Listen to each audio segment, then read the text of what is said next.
Bonjour, je vais vous proposer une communication intitulée L'imaginaire complotiste dans les jeux vidéo sur la période révolutionnaire 1789-1799. À la sortie du jeu vidéo Steel Rising en 2022, j'ai constaté que le jeu avait un point commun avec les autres œuvres vidéoludiques grand public sur la Révolution française, notamment Assassin's Creed Unity en 2014 et With the Revolution en 2019. En effet, ils racontent tous les trois 1789 comme un vaste complot. Je me suis alors interrogé sur la place du complotisme dans des jeux vidéo du XXIe siècle, mettant en scène une période historique française.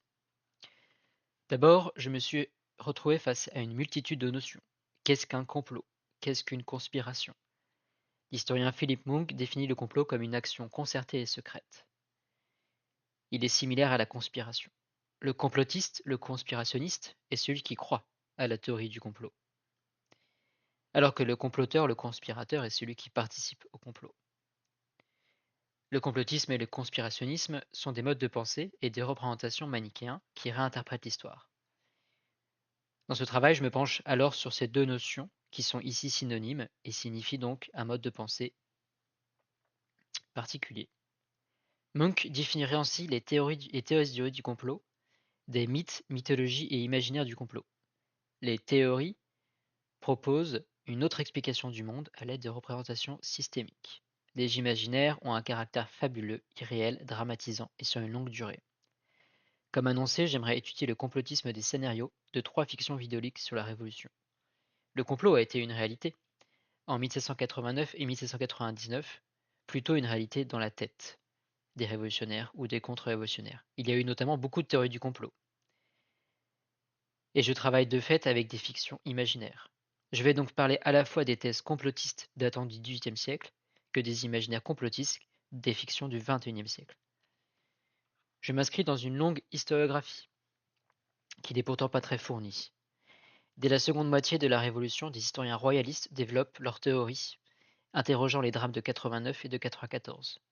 Il faut toutefois attendre la Grande Peur de Georges Lefebvre en 1932 pour qu'un historien se penche sérieusement sur le sujet.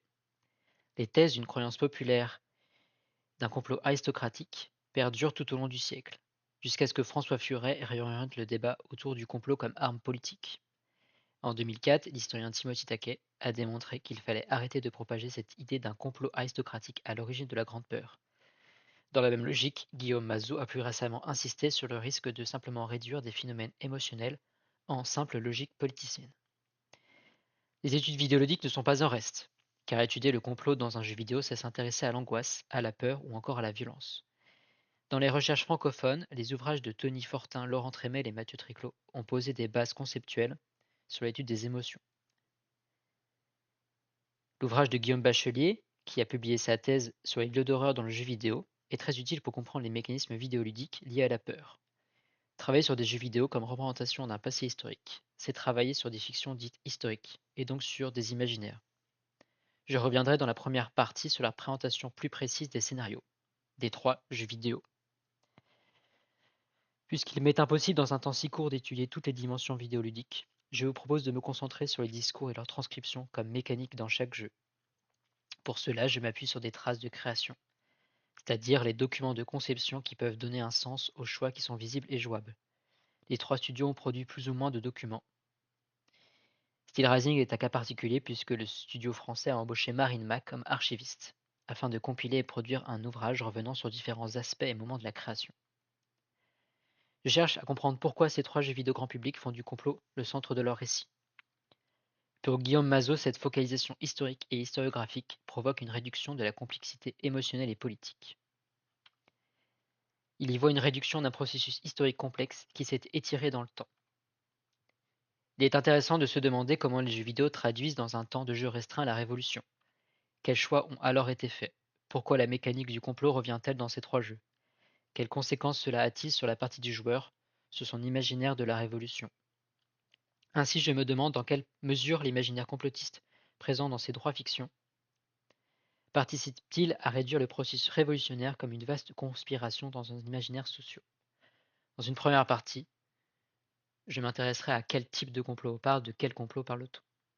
Dans une deuxième partie, je vous présenterai différentes formes des imaginaires complotistes dans ces jeux.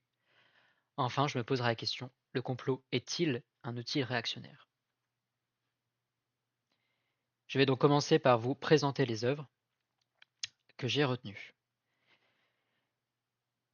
Chronologiquement, Assassin's Creed Unity est le 5e opus de la franchise éponyme réalisé par le studio Ubisoft, et ce jeu étant sorti en 2014. With the Revolution a été développé par le studio polonais Polyslash et édité par Clabater en 2019. Enfin, Steel Rising a été développé par le studio français Spiders et édité par Nakan en 2022. Les 3 jeux vidéo ont été joués au total par plusieurs milliers de personnes, voire millions de joueurs. Si nous reprenons les données compilées par le journaliste Leo Sun, celui-ci estime que nous pouvons imaginer le budget d'Assassin's Creed Unity à plus de 100 millions de dollars de production et 10 millions de jeux vendus. Nous avons moins de données pour le jeu vidéo polonais With the Revolution. Quant à Steel Rising, les données de vente n'ont pas été communiquées, même si le site Steam Revenue Calculator évoque un revenu de 5 millions de dollars, soit environ plus de 100 000 copies de jeux vendus. Parlons maintenant des scénarios. Assassin's Creed Unity s'intègre dans une saga mettant en scène l'affrontement millénaire entre la confrérie des assassins et celle des Templiers, à travers différentes époques. Dans celui-ci, nous incarnons Arnaud d'Orient, qui se retrouve mêlé aux événements révolutionnaires et surtout parisiens.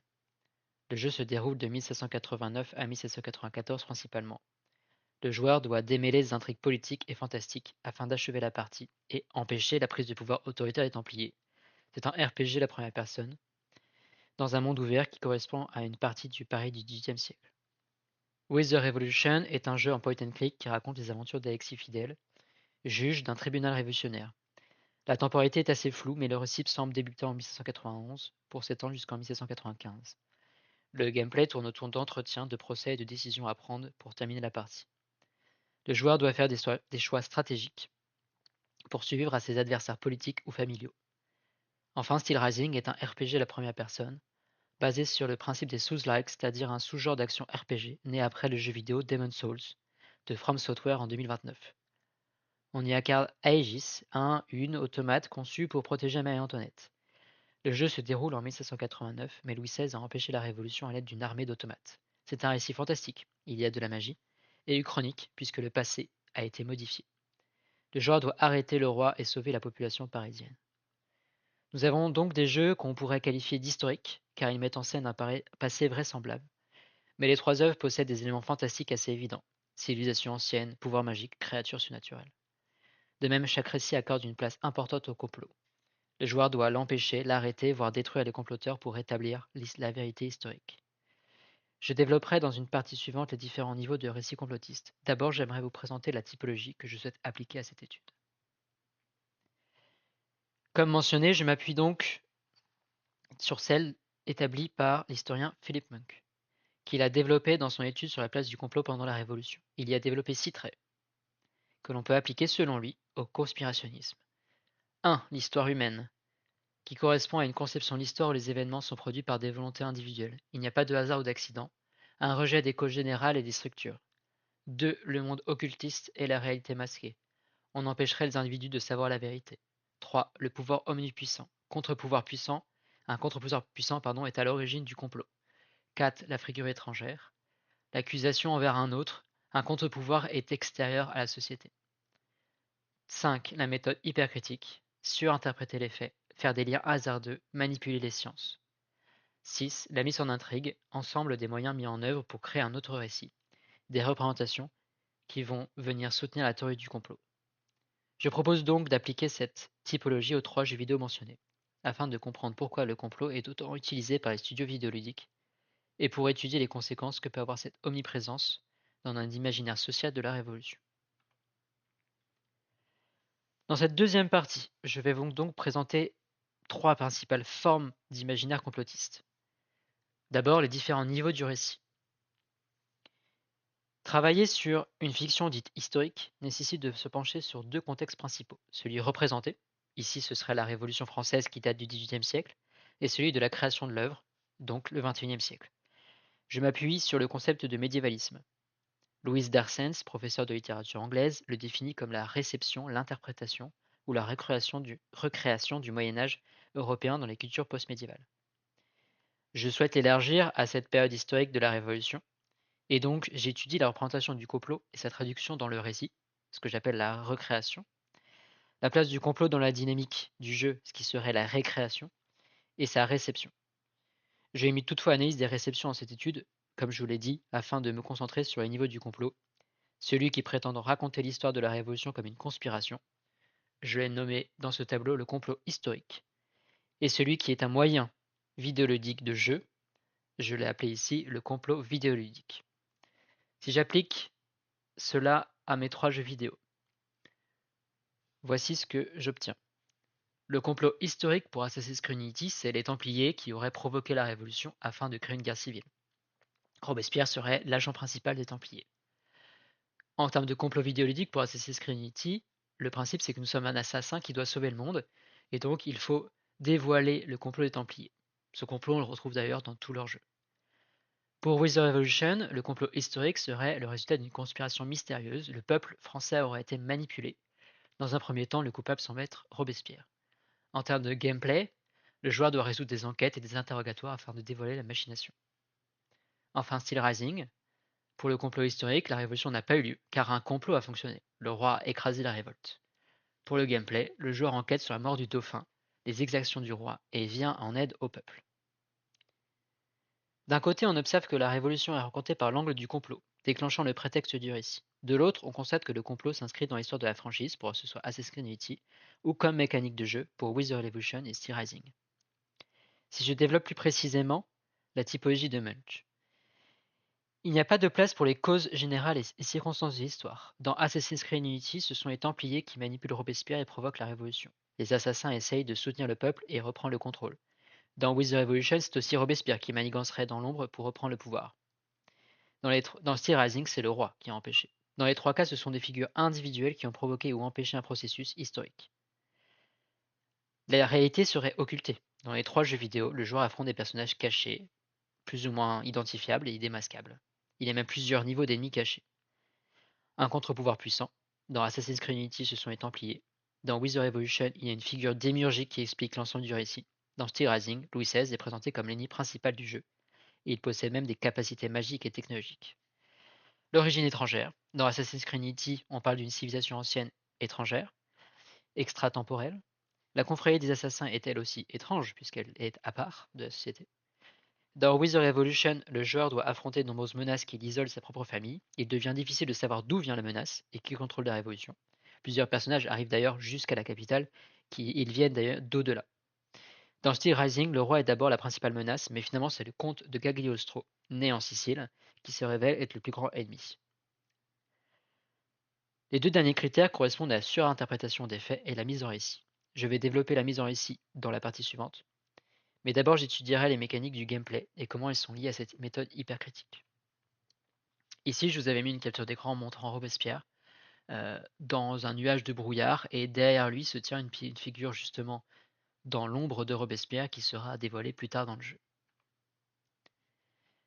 Les mécaniques du gameplay donc. Dans les 3 jeux vidéo, on retrouve cette idée qui consiste à dire que la vérité historique est incomplète, partielle voire fausse. S'il n'y a pas de complot pendant la Révolution, comme le martèle l'historien Jean-Clément Martin, les révolutionnaires y ont beaucoup cru et l'y ont utilisé comme outil politique. Cependant, les concepteurs de jeux vidéo utilisent ces rumeurs pour concevoir leur fiction. Par exemple, je cite les travaux de Jean-Clément Martin et Laurent Turcot qui ont écrit un ouvrage suite à leur passage en tant que conseiller pour Assassin's Creed Unity de Ubisoft. Ils disent: dans les moments mal connus, voire controversés de la vie véritable de tel ou tel grand homme, en saisissant un silence historiographique pour oser l'intervention des êtres envoyés d'un autre monde, d'un autre temps. Pour les scénaristes de jeux vidéo, ces failles de l'histoire sont des laboratoires merveilleux pour proposer un récit vraisemblable mais évidemment fictif d'une période historique. On peut faire surgir Bonaparte parce qu'on ne sait pas s'il était ou pas véritablement à Paris en 1192. On peut inventer une vie personnelle à Robespierre car on ne sait pas grand-chose de celle-ci. C'est les propos des genres de la fiction, puisque les 3 jeux vidéo possèdent des éléments fantastiques, au-delà du principe de pouvoir faire revivre son personnage. Il y a de la magie dans les 3. Ce n'est pas la mission d'un jeu vidéo historique de chercher à représenter avec la plus grande rigueur le passé, je cherche ici à étudier les mécanismes. Par exemple, si je faisais une digression, la série La Révolution sur Netflix de Mola et Guasti en 2020 s'ouvrait sur la citation de Napoléon. L'histoire est une suite de mensonges sur lesquels on est d'accord.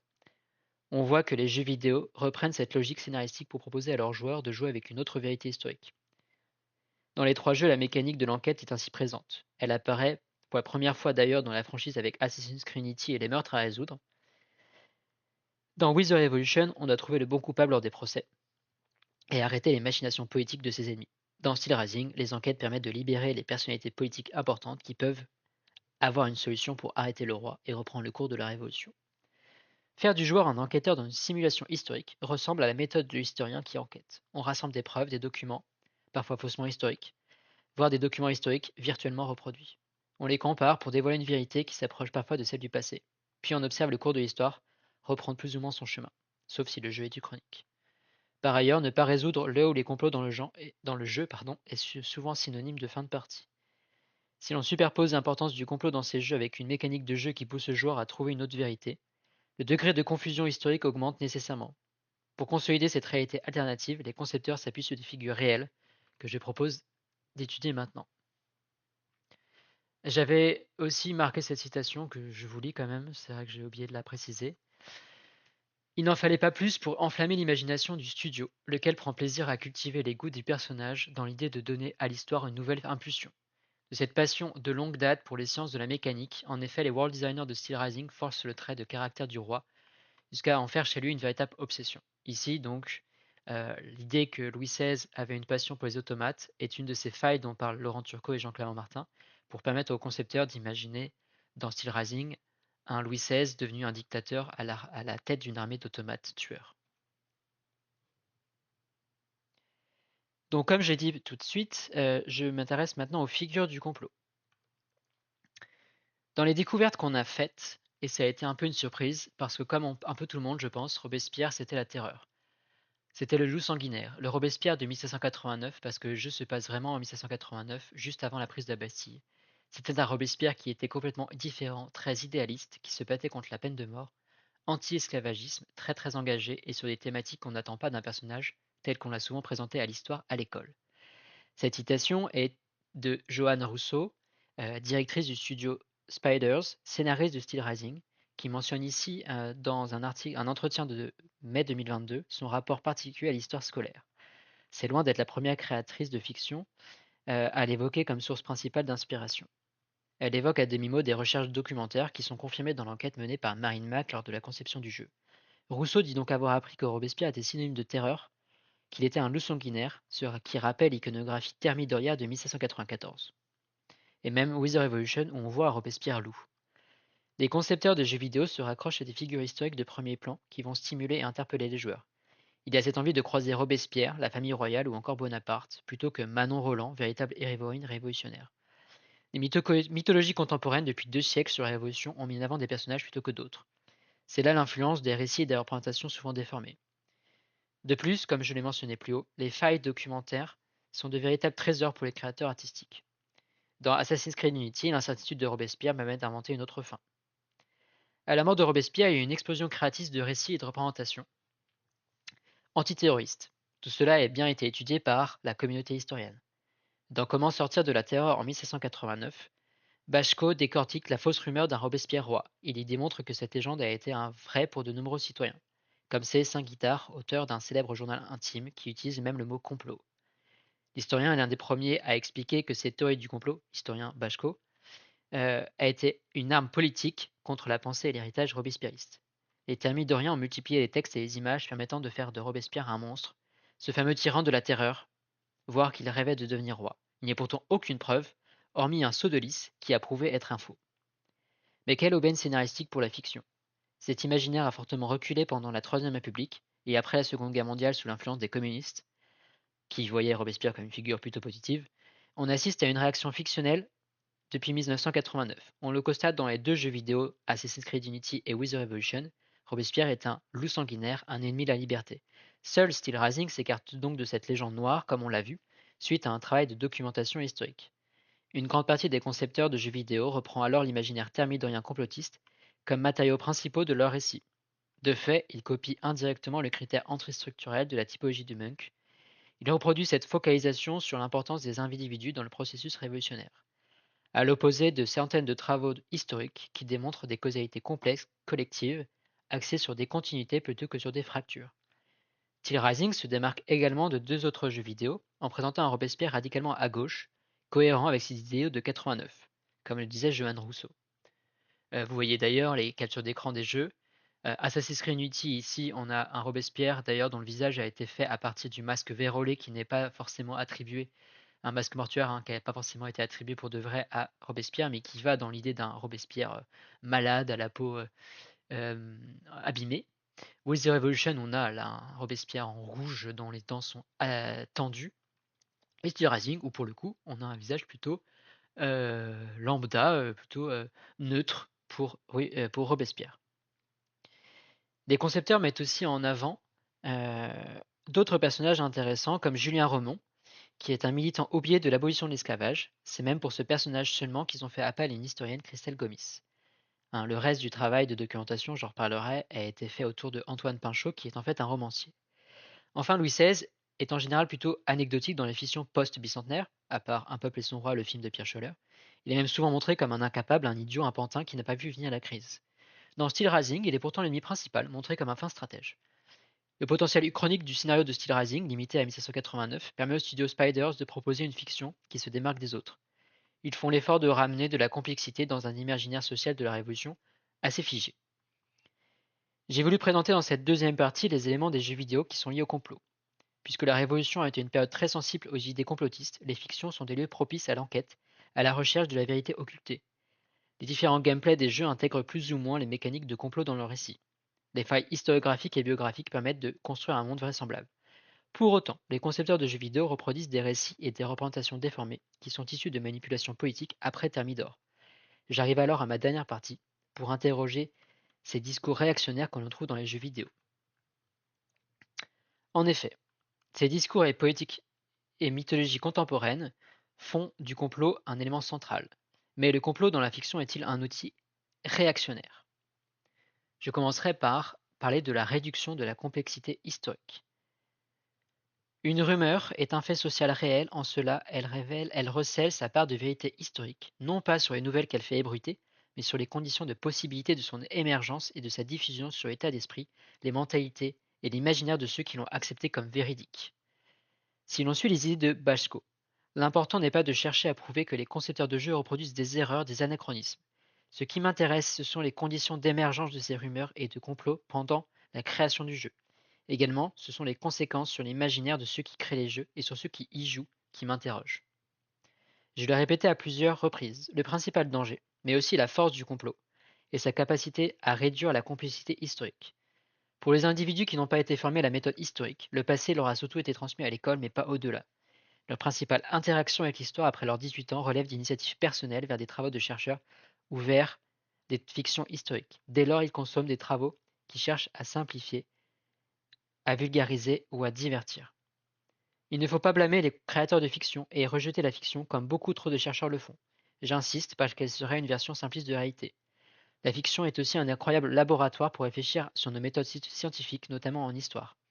Cependant, ce qui interroge, c'est la répétition et la circulation d'un imaginaire réducteur quand il s'agit d'une période aussi complexe que la Révolution.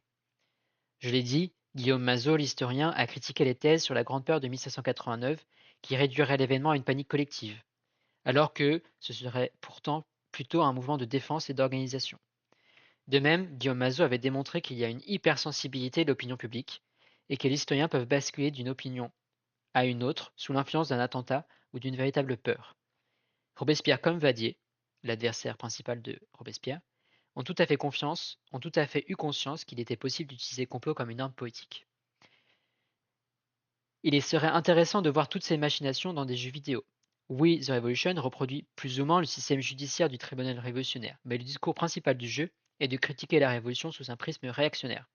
L'arrière-plan du jeu que vous voyez ici sur cette capture d'écran montre l'enfer et le paradis dans une vision eschatologique d'Apocalypse.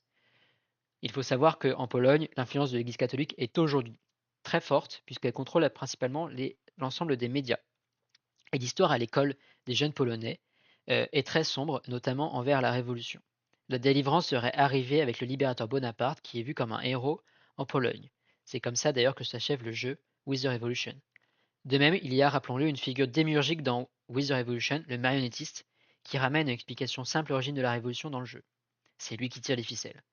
Dans Assassin's Creed Unity, la Révolution disparaît progressivement, l'expérience vidéoludique et la mort de Robespierre est quasiment invisible. Dans Steel Rising, le jeu vidéo est assez manichéen puisque c'est le roi contre tous. On a toutefois une meilleure complexité dans l'écriture et le discours des figures historiques, comme je l'avais dit dans la partie précédente. Pourquoi la lutte entre Girondins et Montagnards n'est jamais visible dans les fictions? Elle est encore moins dans les jeux vidéo. Dans With the Revolution, par exemple, vous avez des points d'influence à interprétation, vous avez des factions, mais elles sont le peuple, les révolutionnaires, et les députés sont appelés révolutionnaires. Il y a une confusion qui n'est pas assez nuancée par rapport au combat politique de la Révolution au XVIIIe siècle. On pourrait penser que la Révolution était suffisamment riche en rebondissements pour alimenter des dizaines de scénarios. Pourtant, on retrouve les mêmes bases, les mêmes personnages, les mêmes ficelles. En fait, ce sont ceux qui ont fait la Révolution, c'est-à-dire les citoyens et les citoyennes, qui sont souvent réduits à être une foule anonyme et bruyante. En effet, il y a une réduction de l'agentivité révolutionnaire.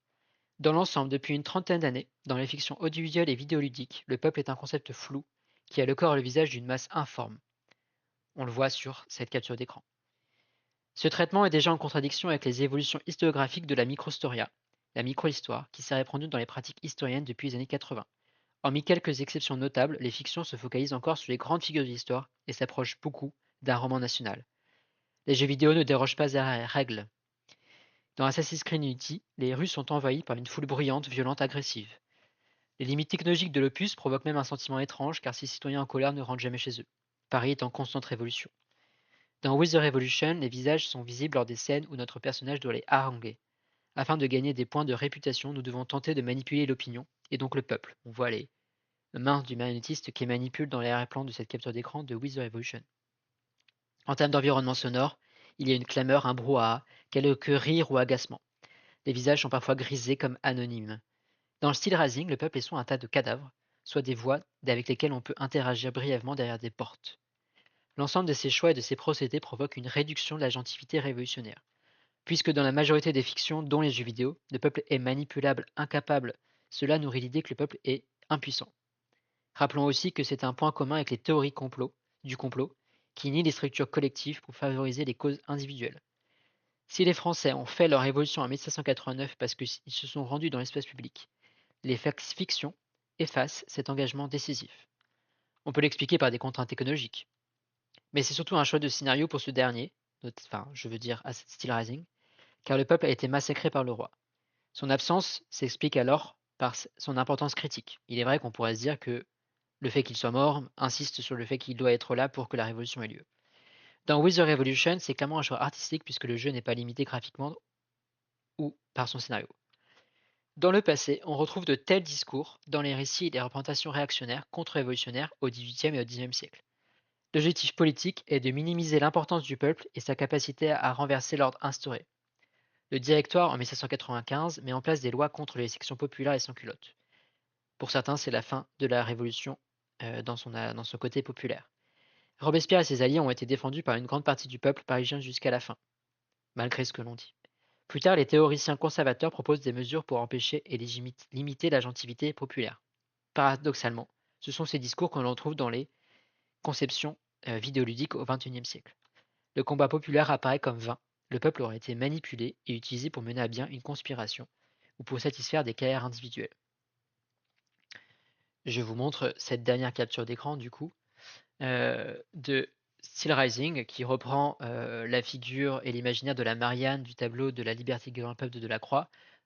Révolution qui n'est pourtant celle de 1830 et pas de 1789, mais c'est un amalgame assez courant et surtout qui montre que l'imaginaire que nous avons sur la Révolution est un imaginaire global qui va de 1789 jusqu'à nos jours et qu'il n'hésite pas on n'hésite pas de la part des concepteurs à mêler les imaginaires des révolutions, même pour fabriquer un jeu sur la Révolution de 89. Je me suis donc demandé dans quelle mesure l'imaginaire complotiste réduit les processus révolutionnaires à une conspiration. J'ai constaté que les jeux vidéo étudiés ici partagent de nombreuses caractéristiques avec les théories du complot, selon la typologie de Munch. Et également, dans la veine de Bashko, je me suis intéressé aux motivations de ceux qui font ces choix, les concepteurs, et aux conséquences théoriques sur ceux qui y jouent, les joueurs. Dans le cadre de mon doctorat, j'avais mené une enquête en ligne sur les rapports entre les révolutions françaises et les jeux vidéo, avec un échantillon de 265 réponses. 85% des gens estimaient qu'Assassin's Creed Unity représentait plutôt bien la réalité historique malgré quelques erreurs ou libertés. Ils étaient toutefois 63% à recommander le jeu tout en mettant en garde sur le degré de précision historique. On voit bien la confusion. Il y a une vraisemblance, peut-être plus dans le paysage et l'environnement que sur les faits précis historiques. Il est évident que les joueurs de ces jeux, plutôt adultes par ailleurs, ne prennent pas les jeux pour des livres d'histoire, mais on peut s'interroger sur l'imaginaire social. Dans notre société actuelle, si la majorité des fictions présentent la Révolution comme un complot d'individus mal intentionnés, comme un moment où le peuple n'a finalement pas été à la maîtrise de son action politique, on peut s'inquiéter d'un désenchantement démocratique. Le complot est très présent dans les jeux vidéo, probablement parce qu'il est efficace dramatiquement et qu'il permet des dynamiques de gameplay intéressantes.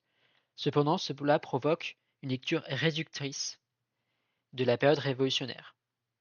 Cela aussi insiste sur une focalisation de la violence. Les derniers films sur la Révolution en ce sens étaient plutôt dans une volonté de mise à jour historiographique. Pierre Scholler, dans Un peuple et son roi, en 2018, a même voulu faire un film pour les Gilets jaunes. Mais il faut constater que le public n'a pas été convaincu. La fiction a pourtant un pouvoir politique, notamment l'imaginaire, a une capacité pour réenchanter les luttes. Dans notre société circulent principalement des fictions au discours conservateur ou réactionnaire de manière consciente ou inconsciente. S'il existe des jeux vidéo complotistes sur la Révolution, peut-on imaginer des jeux vidéo anticapitalistes et révolutionnaires? Je vous remercie de m'avoir écouté. Je vous mets du coup quelques éléments de bibliographie rapidement, notamment donc les outils de travail dans les ouvrages dont j'ai pu parler, et puis un corpus composé d'œuvres théoriques sur lesquelles j'ai pu faire des références pendant cette vidéo.